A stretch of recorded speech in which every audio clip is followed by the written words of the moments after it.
د دنیا کار چې څوک هم کوي او دی پکې لغونې مخکې تري دنیا په دې کار کې او لغونې مهارت ورته حاصل شوي نو دی ځان ډېر زیات هوښیار حسابوي او د ده په سوچ کې دا خبرې چې ګنې دا کم خلک یعنې دنیا په کار کې نه پوهېږي او کم پوهېږي او صرف دین سره تعلق دی نو ګنې دا خلک ښه خلک نه دی یا ګنې دی کمزوري طبقې والا دي. محترمو اصل کار دا د دین کار دی چې یو سړی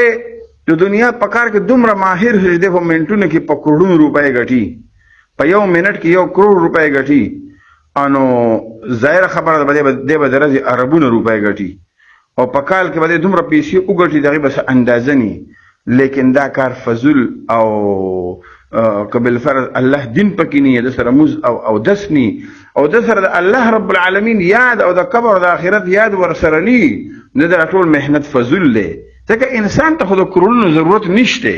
انسان ته خو بس فقط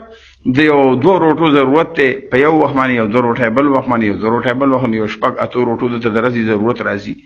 دغه رنګ یو ترکارۍ ضرورت ورته راځي دغه رنګ ټیک ته نور ضرورتونه به وي اخو په سوونو کې په زرګونو کې هم کنټرول کیږي خو که بالفرض یو سړی د ورځې کروڑونه روپۍ هم وګټي او د ده نه الله خفه نو د دا محنت ټول فضول دی. او هغه خلک چې د ورځې بس فقط قوت لا يموت درجه کې ضروري خرچه خپل غټي او خپل بچي په پالي خو دې 15 وخت موس کوي دی چې کم دین الله رب العالمین یاد ساتي د قبر آخرت یاد ساتي د خپل موز او د اودس اهتمام کوي او د صوم او د صلات پابندي د خپل حج او د اعمال صالحه او پابندي او د هغه کوي او د هغه کې سستی نه کوي نو دا انسان د دغه کروڑونو د کربونو ګټلو ورنه ډیر زیات اعلی او بهتر دی. د دنیا په کار کې هر سړی عاقل دی خو چې سړی په سړی کېږي هغه کار بل دی. الله دې حق کار زموږ نصیب کړي چې زموږ په آخرت ښایسته شي. محترمو د آخرت په کار کې دنیا او د آخرت د دواړو جهانو افضلیت او د دواړو جهانو فائدې او خیر پکې پروت دی او که بالفرض سړی صرف دنیا پسې انخلي او آخرت پرېږدي نو دا انسان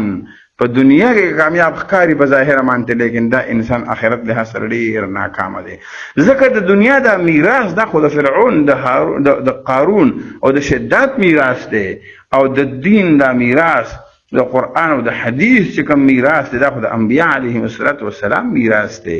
نو خامخا د انبیاء میراث دا د قارون د فرعون او د نمرود د میراث نه افضل او اعلی دی. الله دې موږ ته دقه میراث د انبیاء میراث دی الله زموږ نصیب وکړي.